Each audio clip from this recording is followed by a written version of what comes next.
Sudah terlihat belum ya? Sudah. Oke, semuanya. Halo teman-teman semua. Terima kasih sudah meluangkan waktunya untuk belajar hari ini. Perkenalkan, aku Siti Adifa Arofani atau biasa dipanggil Adifa.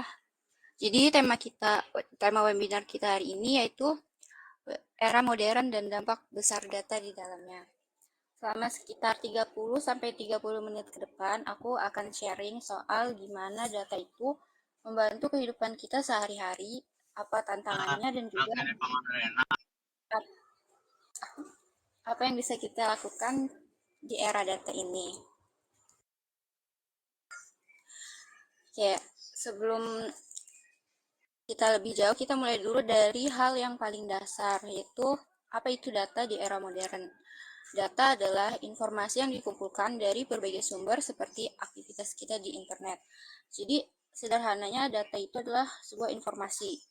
Data itu bukan berupa angka aja ya, tapi bisa berupa teks, gambar, video, ataupun yang bisa dicatat atau disimpan. Data ini sebenarnya informasi mentah, tapi kalau diolah dengan teknologi, datanya itu bisa jadi sesuatu yang lebih berarti. Kayak di era digital sekarang, data itu menjadi fondasi utama yang mendorong inovasi di berbagai bidang, dari kesehatan hingga hiburan. Jadi di era sekarang itu, data itu kayak bahan bakarnya teknologi. Sama kayak mobil yang nggak bisa jalan tanpa bensin gitu ya. Teknologi yang kita pakai sekarang ini juga nggak bisa bekerja tanpa data.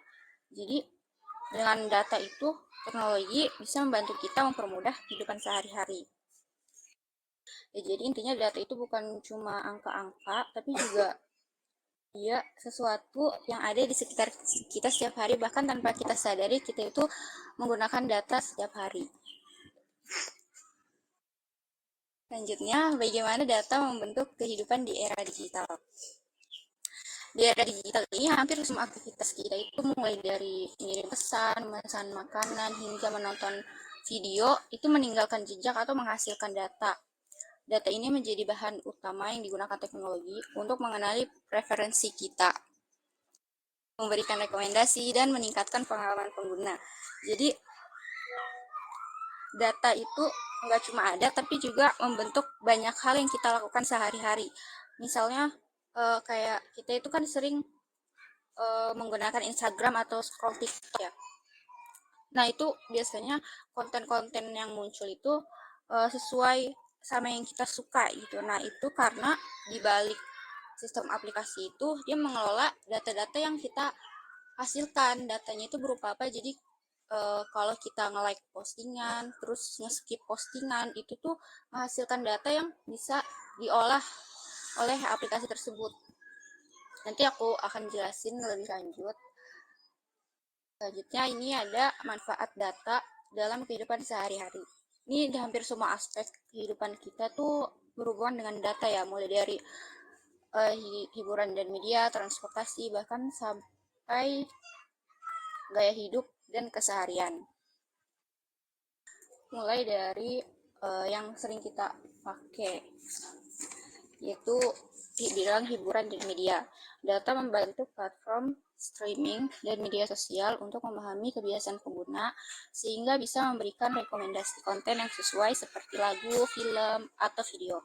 Nah, di sini pasti sering pernah menggunakan atau bahkan sering ya menggunakan aplikasi kayak Netflix, Spotify, scroll TikTok, Instagram kayak gitu. Nah, itu di balik aplikasi itu dia tuh mengolah data-data kita.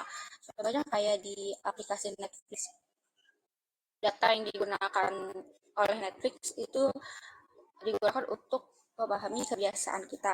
Misalnya, waktu kita nonton film, Netflix itu mencatat data kita berupa genre film apa yang sering kita tonton, terus durasi filmnya, terus juga bahkan jam kita nonton itu dicatat sama Netflix. Nah, data-data itu tuh diolah Netflix buat nantinya dia ngasih daftar rekomendasi film-film yang sesuai kita suka. Kalau misalnya kita itu sering nonton film yang genrenya itu horor, Nah, nanti sama Netflix tuh diolah datanya, terus dia bikin rekomendasi film-film yang bergenre horor. Itu juga ada di aplikasi lain kayak Instagram atau TikTok gitu. Jadi video, kalau kita uh, nge-like video itu, si aplikasi itu akan menganggap bahwa kita itu tertarik sama konten itu. Misalnya kalau kita tuh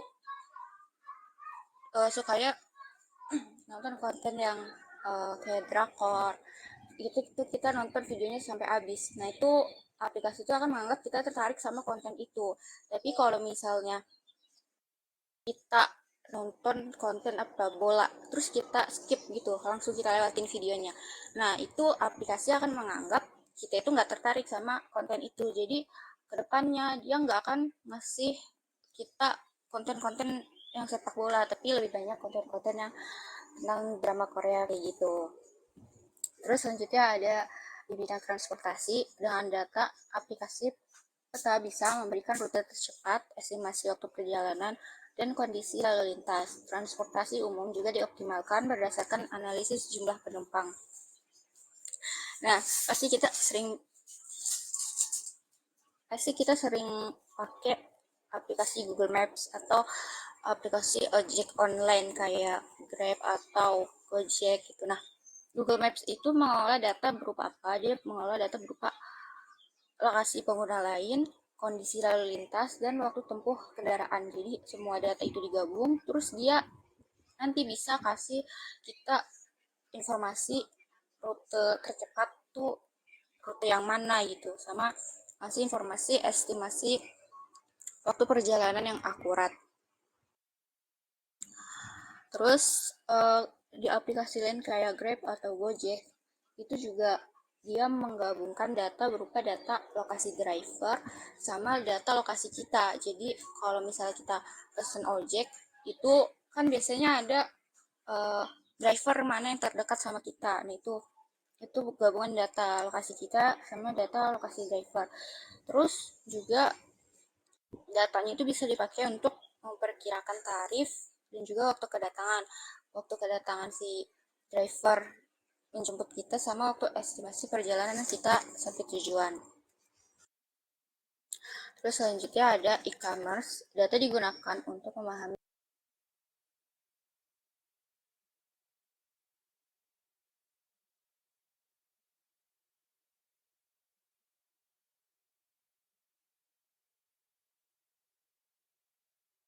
dan yang lain-lain. Sebentar.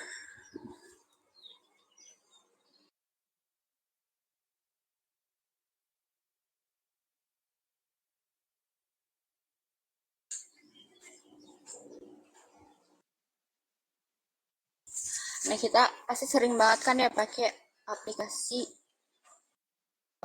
e-commerce kayak Shopee, Lazada, Tokopedia, dan lain-lain.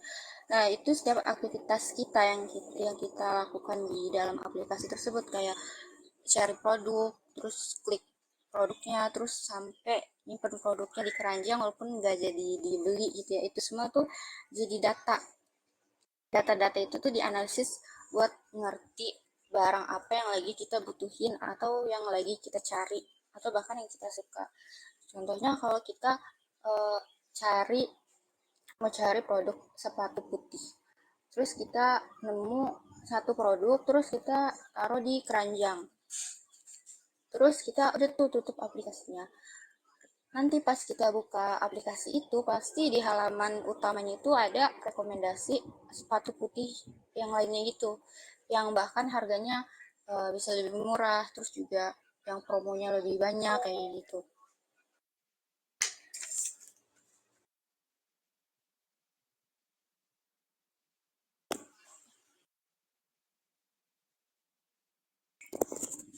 Terus selanjutnya ada di bidang kesehatan.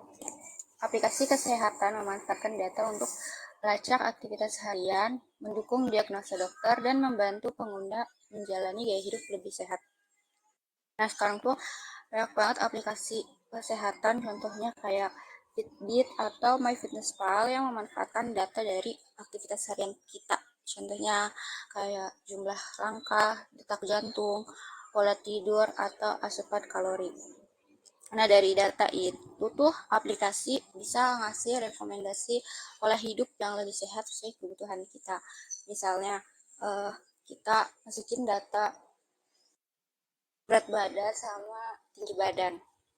Nanti aplikasi itu bakal analisis berat badan kita tuh ideal atau enggak. Kalau misalnya enggak ideal, dia nanti akan kasih rekomendasi kayak apa asupan kalori yang dibutuhkan, terus olahraga apa yang harus dilakukan kayak gitu. Terus juga bukan itu aja. Sekarang ini banyak teknologi yang bisa memprediksi atau ya memprediksi risiko penyakit. Contohnya kayak diabetes atau kanker. Nah, itu bukan sembarang aplikasi, tapi aplikasi itu juga udah berkolaborasi gitu sama pihak yang emang ngerti di bidang itu. Jadi, tapi emang lebih akurat tuh ke dokter langsung. Tapi dengan aplikasi itu kan kita bisa tahu kondisi kita saat ini, terus juga bisa melakukan pencegahan yang lebih awal. Terus selanjutnya ada di bidang keuangan.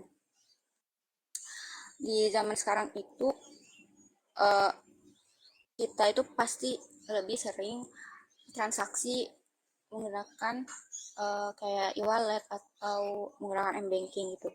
Nah, setiap transaksi kita itu dicatat sebagai data.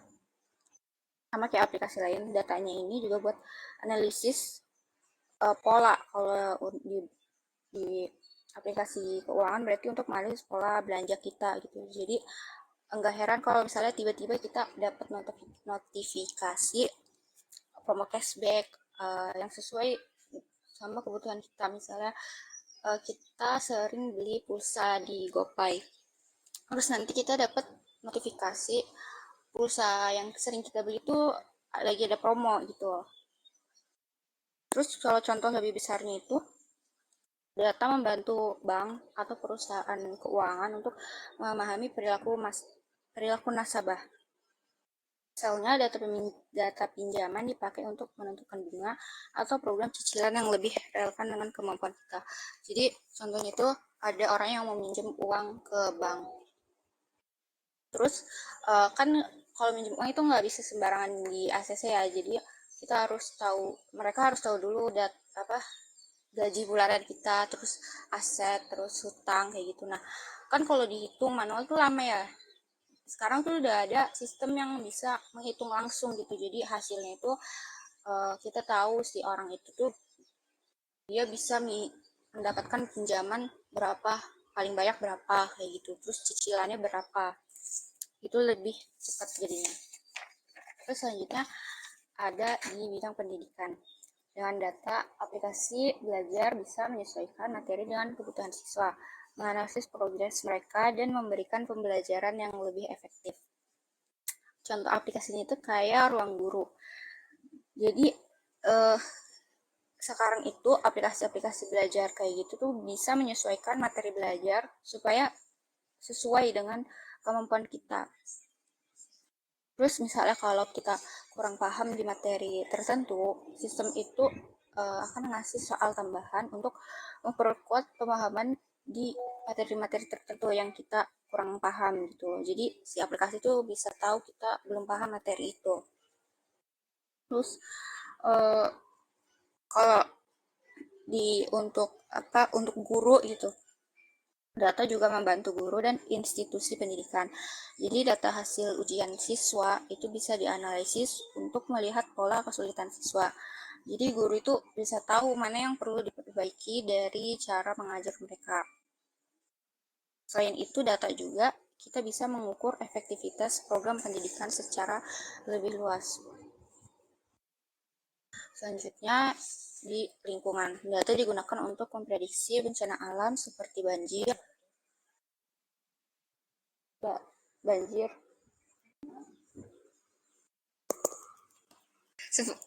seperti banjir, mendukung pelestarian lingkungan, dan membantu mengatur energi dengan lebih efisien. Contoh sederhananya, data itu bisa digunakan untuk prediksi cuaca, terus juga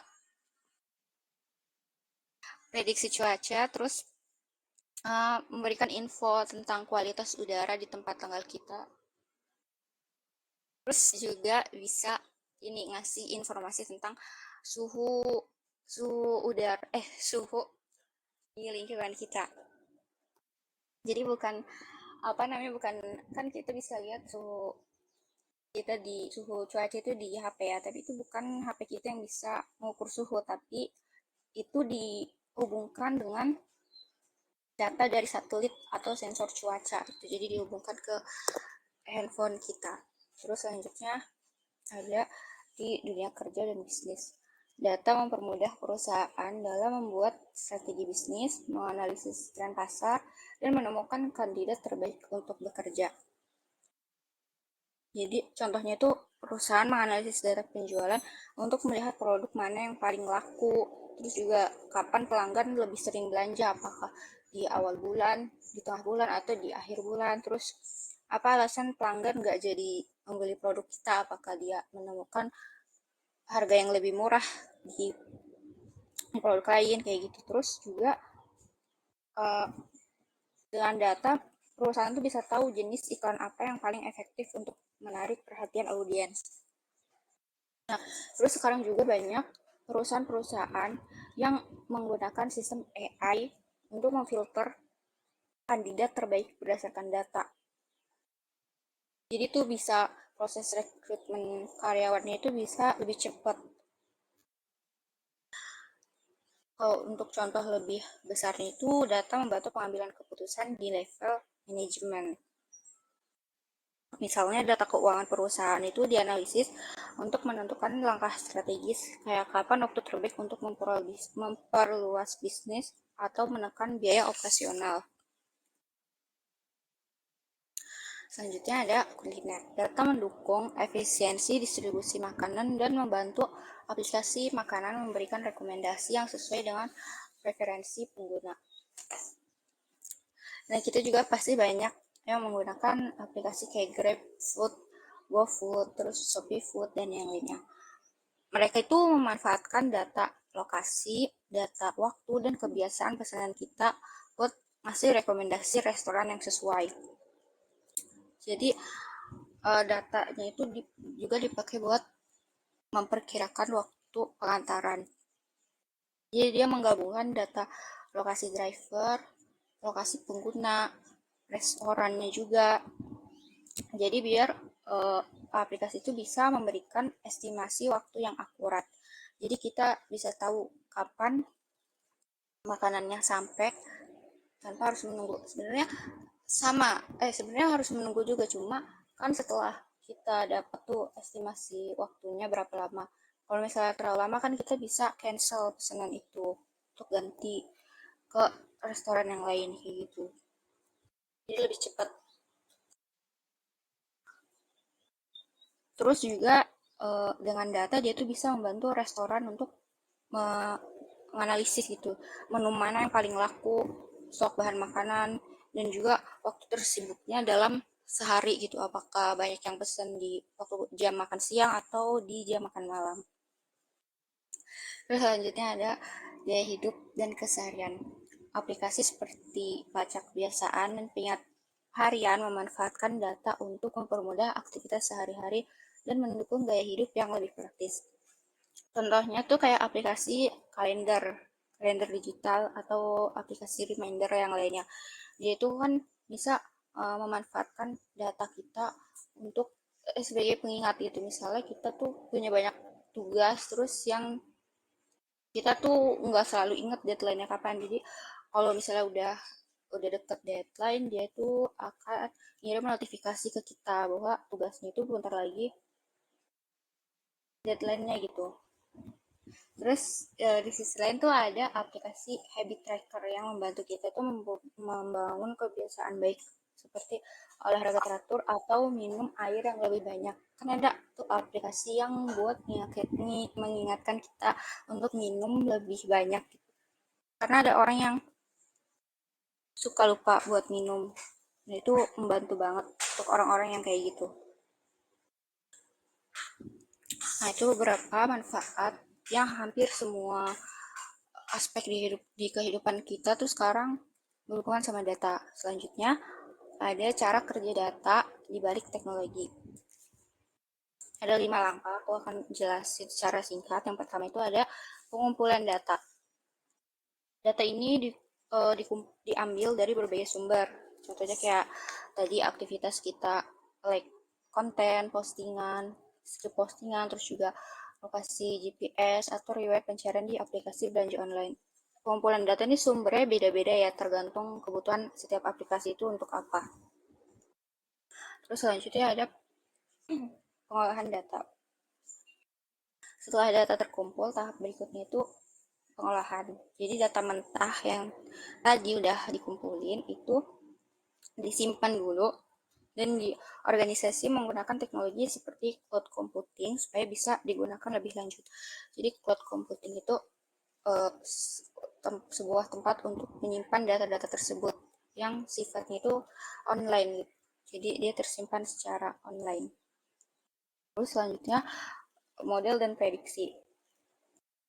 Langkah ketiga itu membuat model dan prediksi. Di sini itu ada teknologi yang namanya machine learning. Jadi dia itu digunakan untuk mengenali pola dari data yang sudah diolah tadi. Terus selanjutnya ada personalisasi layanan. Ini tuh tahap dimana data yang tadi udah diolah, dianalisis, terus dibuat modelnya itu diproses untuk digunakan untuk menciptakan pengalaman yang dirancang. Jadi teknologi tahap ini tuh memastikan layanannya itu terasa pas banget untuk kita. Jadi seolah-olah dibuat hanya untuk kita aja gitu. Jadi udah disesuaikan untuk pengguna masing-masing. Jadi antar pengguna itu beda kebutuhannya. Terus selanjutnya peningkatan keberlanjutan. Ini langkah terakhir itu data yang udah dikumpulkan itu tadi dievaluasi untuk meningkatkan akurasi dan keberlanjutan teknologi. Jadi tadi kan udah ngumpulin data terus nggak kayak udah ambil data segitu doang, tapi datanya itu bisa nambah terus buat dievaluasi. Jadi nanti aplikasinya itu bisa lebih akurat karena datanya dari waktu ke waktu itu terus bertambah, terus dianalisis, terus diperbaiki gitu. Jadi kenapa di setiap aplikasi itu suka ada update-nya. Terus selanjutnya cara teknologi belajar dari data. Tadi tuh kan kayak data-datanya itu diolah di balik layar gitu ya.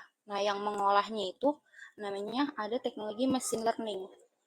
Jadi machine learning adalah teknologi yang memungkinkan komputer belajar dari data tanpa perlu diprogram secara langsung. Jadi udah secara otomatis. Jadi machine learning itu tuh gampangnya teknologi yang bikin mesin atau komputer tuh bisa belajar dari data. Jadi dia punya kemampuan buat mikir setelah dia dapat data terus lihat polanya, terus dia bakal digunakan untuk apa data itu. Kalau misalnya machine learning di dalam aplikasi Netflix, berarti setelah si mesin itu dapat data-data kita, dia akan membuat sebuah rekomendasi film kayak gitu. Terus kalau di Google Maps, machine learningnya itu digunakan untuk menganalisis data lalu lintas secara real time untuk cari rute tercepat. Nah, itu menggunakan machine learning. Dan contoh lain kayak di rekomendasi produk e-commerce atau sistem deteksi spam di email. Selanjutnya ada teknologi namanya deep learning. Deep learning adalah bagian dari machine learning yang menggunakan jaringan saraf tiruan atau neural network untuk memproses data dengan lebih kompleks. Jadi deep learning itu mirip sama machine learning, cuma dia mengolah datanya itu lebih kompleks. Kalau misalnya machine learning cuma mengolah data untuk membuat rekomendasi kayak gitu, tapi kalau deep learning tuh dia lebih kompleks karena dia di dalam deep learning itu ada jaringan saraf tiruan atau neural networks. Jadi dia bisa berpikir kayak manusia, dia bisa meniru cara kerja otak manusia di gambar, suara, atau teks. Contoh besarnya itu kayak mobil dengan sistem self-driving. Jadi itu mobil tanpa pengemudi. Itu menggunakan deep learning. Jadi mobil itu bisa lihat jalan, terus bisa mengenali lampu lalu lintas. Kalau misalnya lampu merah dia bisa berhenti, terus juga bisa mendeteksi pejalan kaki atau kendaraan lain. Nah, itu bedanya ya. Jadi deep learning itu lebih kompleks dalam mengolah datanya.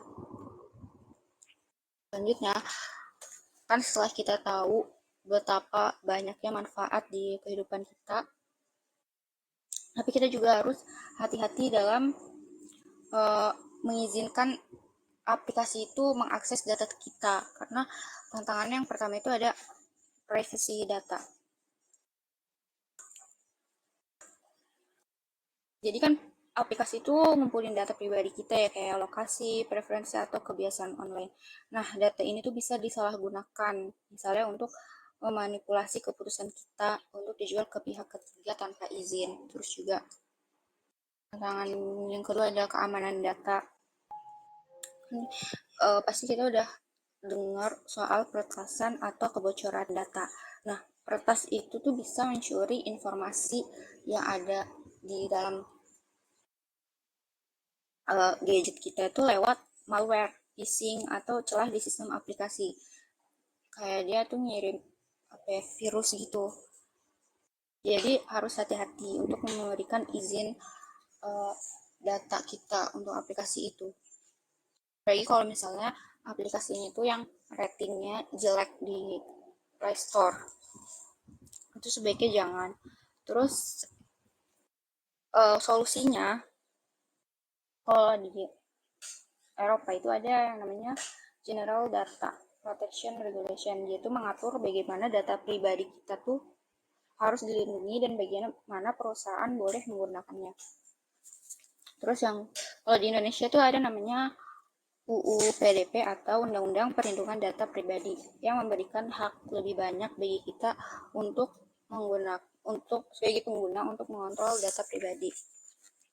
Nah, tapi kan ini dua belah pihak ya, kita juga harus menjaga. Terus juga seharusnya perusahaan tuh bisa memastikan data kita itu tidak bocor atau bahkan dijual gitu. Itu seharusnya enggak, karena data itu berharga dan kita sendiri tuh berhak tahu bagaimana data kita itu digunakan dan dilindungi. Jadi dari slide awal, kesimpulannya itu data di era modern ini perannya sangat besar, mulai dari tadi banyak banget hiburan, transportasi, kesehatan, hingga dunia kerja. Data tuh jadi fondasi inovasi teknologi yang kita gunakan setiap hari. Teknologi yang digunakan tuh kayak machine learning, deep learning itu menggunakan data untuk mengenali pola dan memberikan solusi yang lebih cerdas. Namun walaupun data itu menawarkan banyak manfaat,